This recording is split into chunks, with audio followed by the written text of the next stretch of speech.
Welcome to Senior Living Live, everybody. My name is Chris, which hopefully you know because we are 21 episodes into this show now. This is the 21st episode. And for our 21st, 21st is like a big milestone for a lot of people. I don't drink, so it wasn't for me. But, but we've got Nancy Kreisman here. How you doing, Nancy? I'm doing great, and I'm thrilled to be here. We're so happy to have you. So Nancy is joining us in the studio today, and we're talking about, you see right below us here, what is transitional counseling. And we were just talking, we couldn't really come up with a good title for the show, but Nancy is a licensed clinical social worker, and she does this thing that we call transitional counseling for the Arbor Company, which we're going to get into in a little bit, in about 2 minutes when our show starts. You have a company, Geriatric Counseling Consulting Services. Yes. And you do private practice. She's an author. We've got books here that we're going to be talking about a little bit. So in the meantime, while we're waiting to get started, I want to hear from you. So if you are watching us live right now at roughly a little bit before 11 o'clock Eastern on Friday, and you're watching us on the Arbor Company Facebook page, then leave a comment. I can see those comments, and we can start a conversation. You can ask questions for Nancy. You can ask questions for me. You can tell us what you like, you don't like. You can hear us, you can't hear us, those types of things. And so there's that. But also, we are actually streaming now to all of the Arbor Company's community Facebook pages. So that's like 40-something Facebook pages, which is a lot of Facebook pages, right? And there's currently no technology that we have found that we can easily monitor your comments live as they're coming in on all of those pages. So if you're watching on YouTube, you can leave a comment. If you're watching on the Arbor Company's Facebook page, you can certainly leave a comment, and we'll answer those live. And if you're watching anywhere, please leave a comment, but I just may not see that live. I do have somebody who's monitoring that for us back at another location, and she's going to send me text messages whenever you write a question. And so we're going to try to get those on the air. But my promise to you is that if I don't see it live, or I don't for whatever reason get to it live on the air, I will get your question answered either in a future show or just writing it right back on Facebook. So I tend to look at those once or twice a day and get back to you. So we want to answer those questions for you. Share this if you see this and you see someone, of someone who might be able to use this information, find value in it. Hit that share button and mention their name or put their name in the comments, and I know that they would appreciate that. So what else do we have? Well, we'll talk about it when the show starts in just a few moments. We're at 3, 2, 1. That little thing's supposed to go away, but it didn't. That's okay. I can click this button to make it go away. Well, hey everybody, welcome to Senior Living Live. We have a special show today. I'm here with Nancy Kreisman, who is a licensed clinical social worker. And we're going to be talking about this thing that we call transitional counseling and what that is. But before that, I want to tell you a little bit about Senior Living Live. This is episode 21 of Senior Living Live. This is a live show that we do every week. We meet right here where you're watching us every Friday at 11 o'clock a.m. Eastern Time. And our goal of this show is to talk about anything related to senior living. We're kind of like pulling back the curtains on this thing that people don't tend to make, you don't have a lot of experience in, right? This is new to most people. So we're trying to answer those burning questions that you may have, or the questions that you don't even know that you have yet, so that ultimately you or your loved one can live the life that you want to live. That's ultimately what our goal is. Whether you move into one of the Arbor Company communities, and we've got some great communities out there, or you move somewhere else. We want you to be happy. We want you to be fulfilled in life. So as I said, my name is Chris Harper, and I'm the host of your show, and I'm typically joined by someone else at the table, and in this case, it is Nancy Kreisman. So how are you doing today, Nancy? I am doing great, and I'm thrilled to be here. We are very happy to have you. So as I said before, Nancy is a licensed clinical social worker, and she has a company that is Geriatric Consulting Services. I knew I wasn't going to get that right. Geriatric Consulting Services. So that means that you do private practice counseling. Yes. Essentially, I work with family caregivers primarily, sometimes the spouses as well or partners, and really try to help them come up with a plan of care for their family member that's needing some more support now. And it could be something like, looking at assisted living or bringing in home care or needing elder law attorney or, just there's so many different things nowadays that are cropping up as people are living so much longer. So that's what I do, and I make home visits and try to get to know the elder so I can best match them. Yeah, and I know from everything that I have heard and seen, it is a tremendously valuable resource for families. We refer people to you all the time from our communities, people who are, just somehow stuck in that decision-making process, and you're able to kind of help bring clarity to that. And we were talking before we went live that you have been working with the Arbor Company, and we've kind of, been friends since the early 90s, yes. right? And my mom, who ended up being diagnosed with Alzheimer's, was in an Arbor community in Florida before she moved here to Atlanta to go into the nursing home. So I've been associated with you guys for quite some time. Well, we are so happy that finally we're able to get you on our show now, and we're doing this and trying new ways of doing media. Before we get too far into what we're talking about today with Nancy, I want to tell you about a couple of things. So if you are watching us live on the Arbor Company's Facebook page, or if you are watching us on YouTube, then we can see your comments. We should be able to see your comments on my laptop screen right here. If you're watching on any of the Arbor Company community pages like Arbor Terrace or Barrington Terrace or Renaissance or any of those other names, there's a good chance that we might not see those comments live just with a limitation with Facebook, but we will get to those. So I've got someone who's monitoring it, and she's texting me.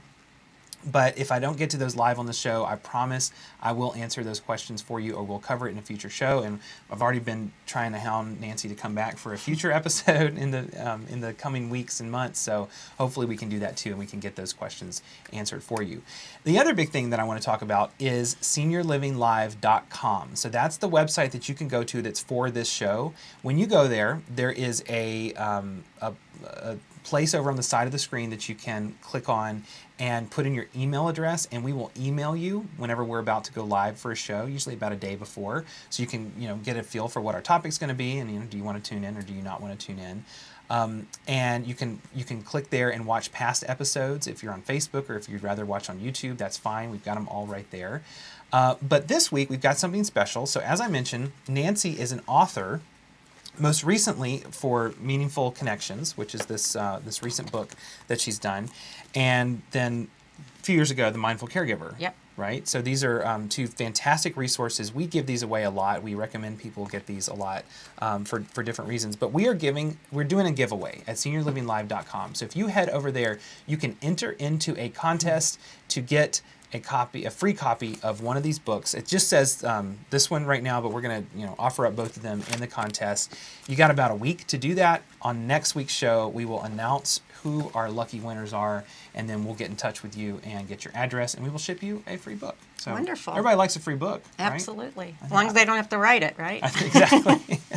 I bet it didn't feel like free when you were writing it. Right? So how long did it take you to write those? Well, the Mindful Care, I've written actually 3 books. The first one was The Caring Spirit, and that was back in 2005. This book, The Mindful Caregiver, was probably the most difficult book. It took me two and a half years to write.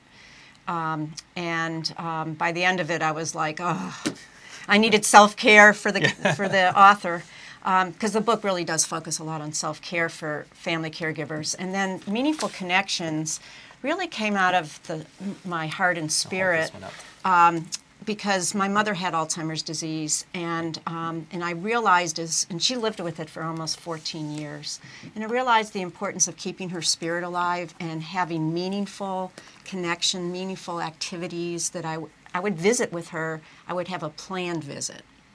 And, so when I'm coaching families to look at different places, that's something that I really talk with them about, is the importance of engagement at the community that they're thinking of moving their family member to. Just things to do during the day. Yeah. Meaningful things. Meaningful, not just, really thinking about the kind of people that are living there, and more person-centered. So. And that's a big focus for us as a company, is really helping people find meaning in the day, and not just doing something. Right. I mean, it's important to do things and not just watch TV all day. Sure. But then beyond that, you want to find meaningful. Yeah, you don't want it just to keep them busy. You want to hear people say, we want them to be connected. We want them to grow spiritually. We want them to grow cognitively. Because even people with dementia do better and can have new neurons if they're really engaged appropriately. Yeah. And that, again, that's something that we focus on. So I've got a couple questions that we put together and that you helped me put together as we were going into this. But so, is there a right time to move into assisted living? Most of what you work in is assisted living and memory care, right?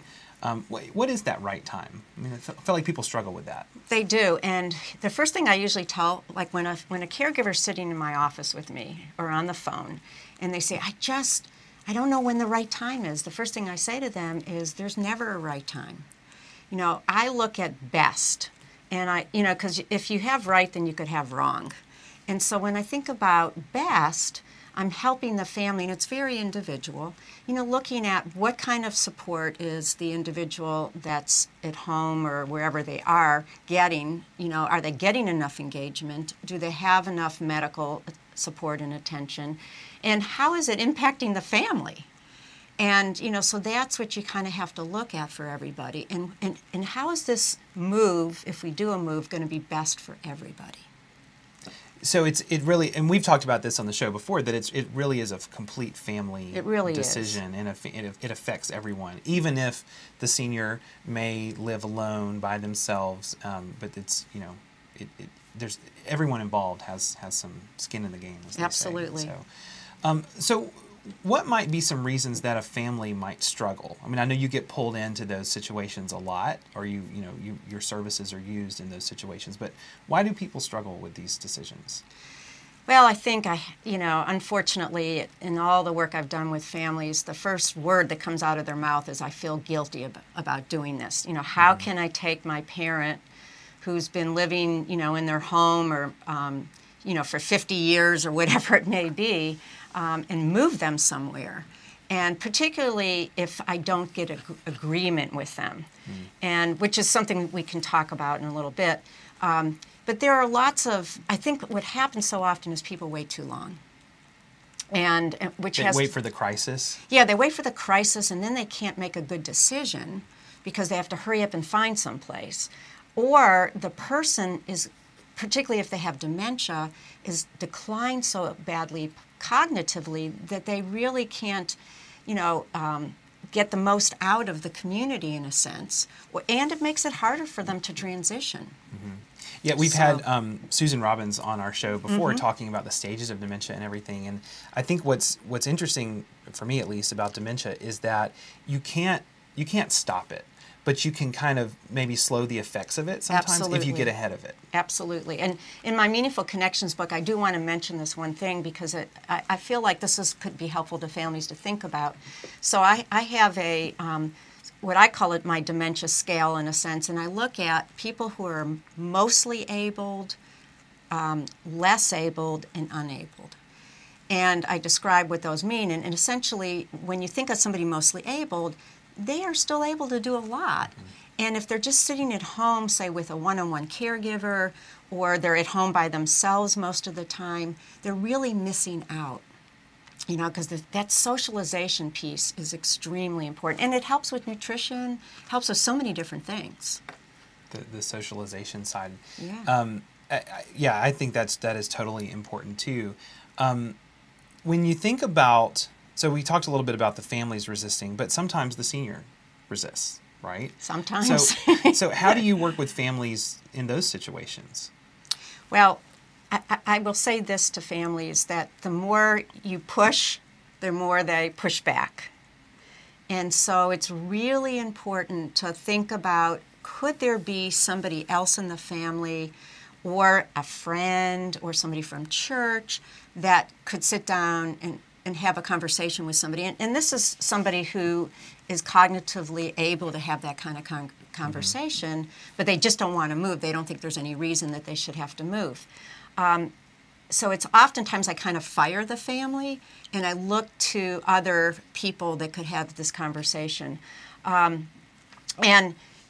you're not going to convince anybody. And that's the thing that families, they kind of, even when they hire me, they think they're paying me to convince their elder family member, and what I'm trying to do is develop some trust, try to encourage them to look at the pros and the cons and talk about the cons, because that's usually what gets in their way.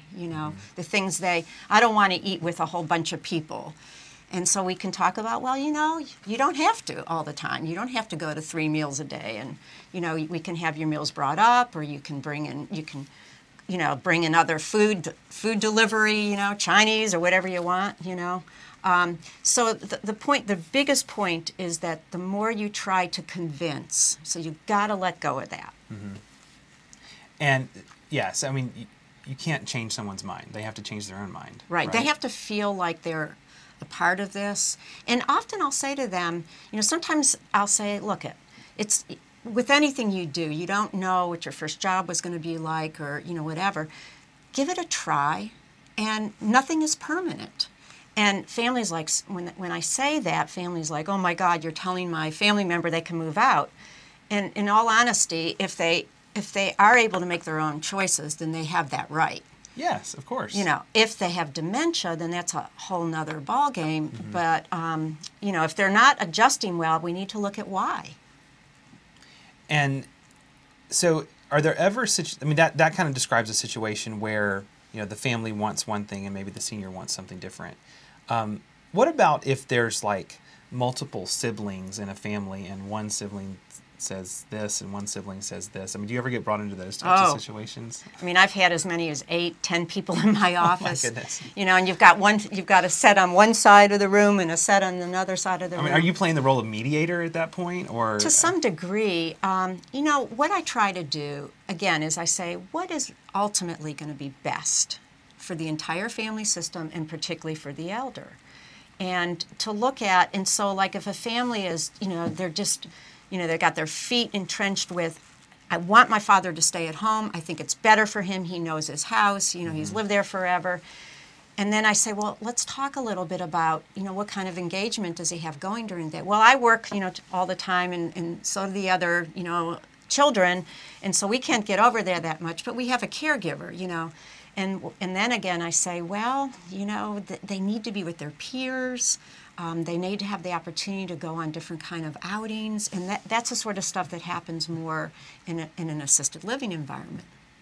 So, and then they start to say, well, maybe you're kind of right about that. And then I even talk about, Atlanta, we've had snowstorms here, quote unquote, 2 inches. And so when somebody can be in an environment where they're going to be safe and get fed and all that sort of stuff, that's important.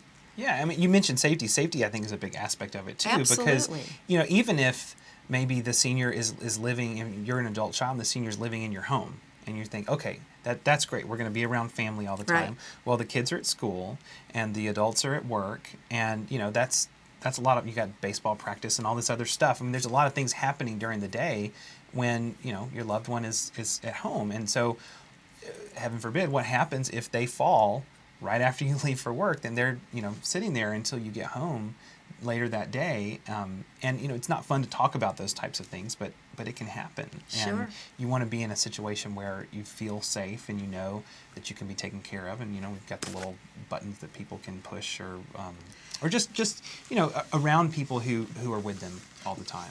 One of the things, too, I've got to bring this up because my mother's a perfect example.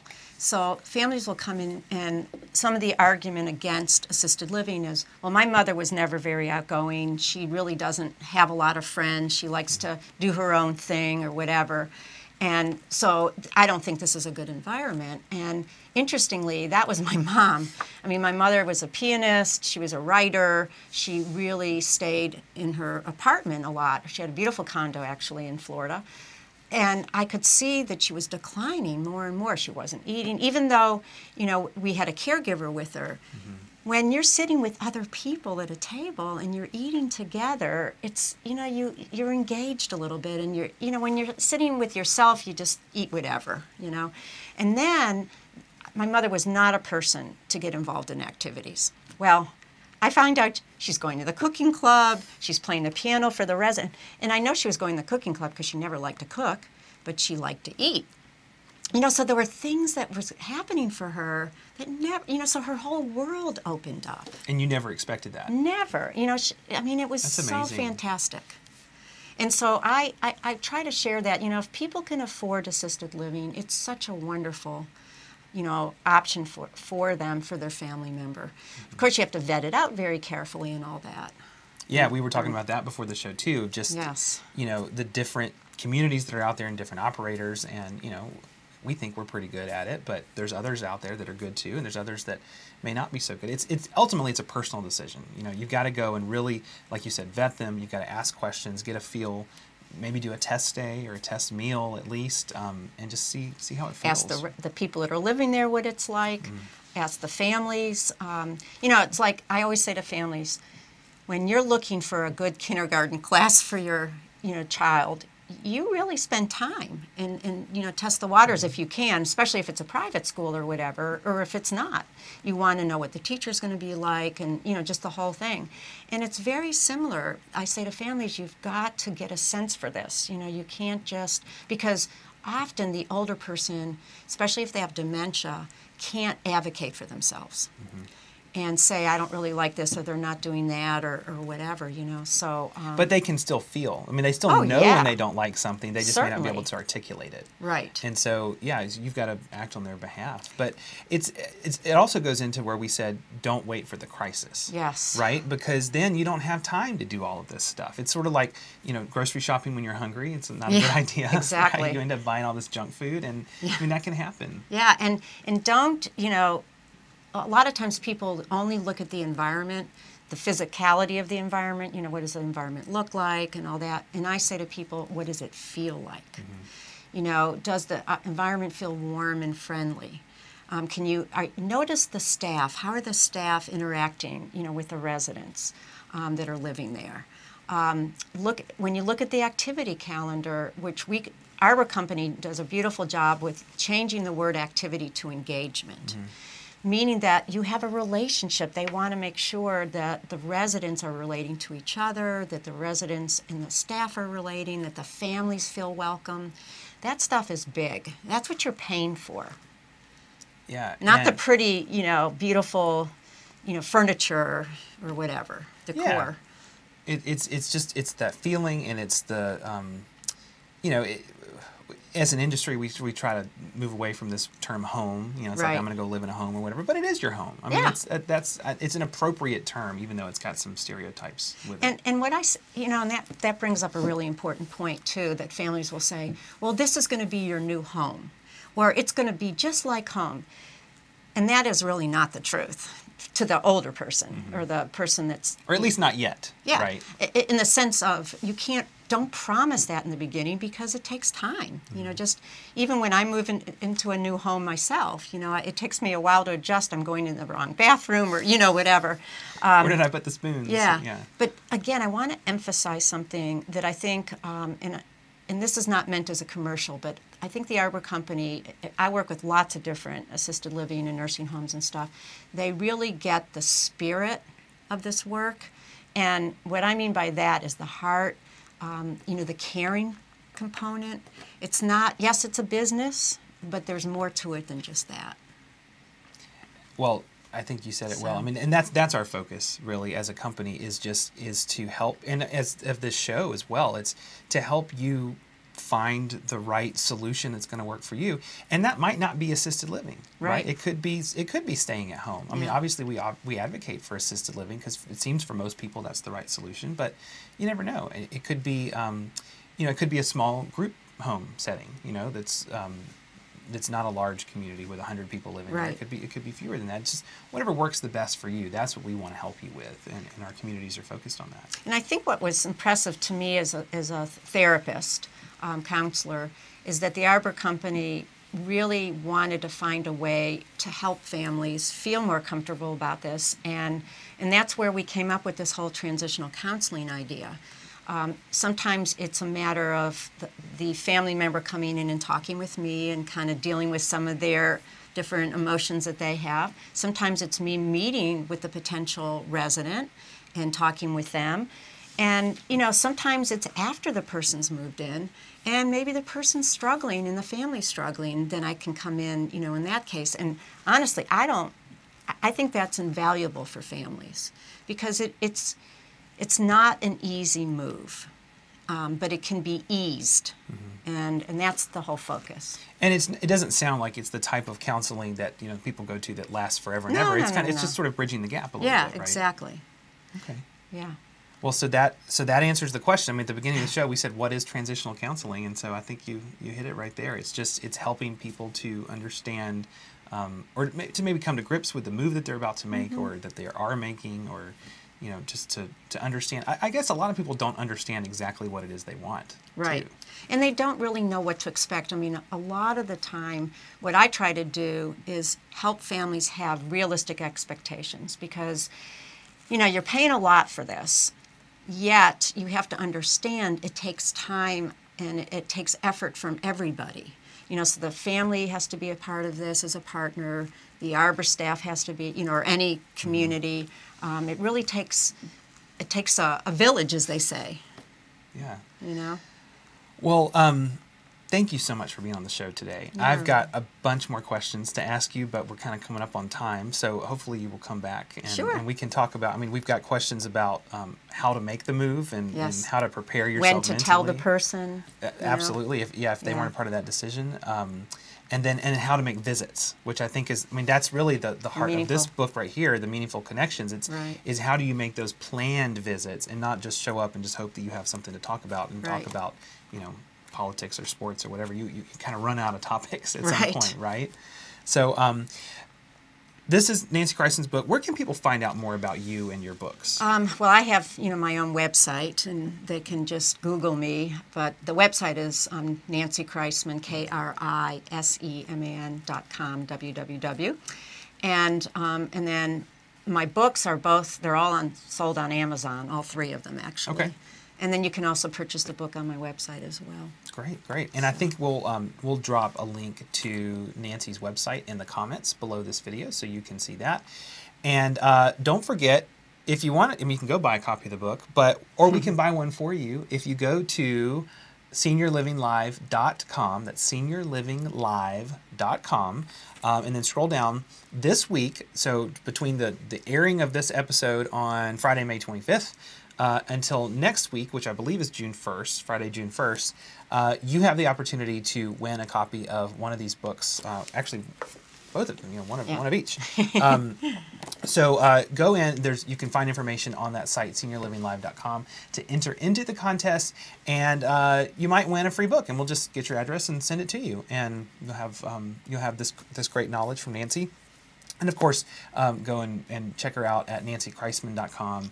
Yep. You can search Google and of course search Amazon. You can just type her name right in Amazon. That's what I did. As I said at the beginning of the show, we go live every Friday at 11 a.m. Eastern. This is show 21. Next week will be show 22, and we've got a treat for you. We are going to be going live from the Preserve at Palm Air, which is a senior living community that we have the privilege of operating in Pompano Beach, Florida. Nice. So hopefully we will not be in tropical storms when we're flying down or there. in bathing suits. Or who knows? Undoubtedly, it will probably be humid. I think we can guarantee that. Regardless of what the weather's doing, it'll be humid. So we're going to go down there and we're going to be shooting some video specifically at that community, but then when we go live, we will actually be in the community, and we've got some great stories from some residents and families there, and then of course some of the staff members that make that happen. So it's not specifically about that community, but we're getting some good insights from there. So we're trying to travel, it's the world tour, so to speak, of this show. But thank you all for joining. We are so happy that you chose to watch us today. Please share this with your friends and family if you know of anybody who may find this helpful, or maybe you don't know somebody who finds it helpful. A lot of times people see these as very private decisions and internal struggles that they have, and it doesn't have to be that way. Chances are there's someone in your life who may need this information. So I'd encourage you to share it if you find that appropriate with them. And then of course you can watch our past episodes at seniorlivinglive.com. Until next week, I will see you next time. Thanks for joining today. Thank you. Bye-bye. Take care. Bye-bye.